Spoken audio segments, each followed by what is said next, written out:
ইসলামে জেনার শাস্তি কি? বিবাহিত হলে পাথর মেরে রজম করা, মৃত্যু নিশ্চিত করা সরকার করবে। অবিবাহিত হলে একবারে জুমার নামাজের পর একবার সকল মানুষের সামনে বেত্রাঘাত করবে। হ্যাঁ, এটাই তো জেনা ব্যভিচারের শাস্তি ইসলামে। এখন এই দেশে 90% মুসলমানের দেশ, আমাদের মতো হুজুরের অভাব নাই, তারপরে আবার দুইটা লোক ব্যভিচারিণী ধরা পড়লে বিয়ে করায় দেয়। অবাক কাণ্ড, আরেকজনের বউ বিয়ে করায় দেয় গ্রামবাসী কি মানে দিন বোঝে না? মানে মানে আগের যুগের মুশরিক কাফের তত খারাপ ছিল না। আগের যুগের মুশরিক কাফের এত নিকৃষ্ট ছিল কিনা আমার জানা নেই। আরেক বেটার বউ বিয়ে করাই দিচ্ছে।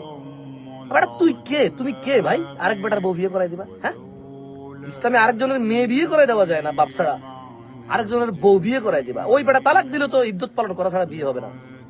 আরেক বেটার বউ থাকা অবস্থায় তুমি বিয়ে করাই দিচ্ছ। তোমার জ্ঞান গরিমা কি? কি তুমি ভাই? তোমার মানে কি? তোমার মানে আলিফ বা তা এগুলোর জ্ঞান নাই নাকি তোমার? মানে কি ভাই?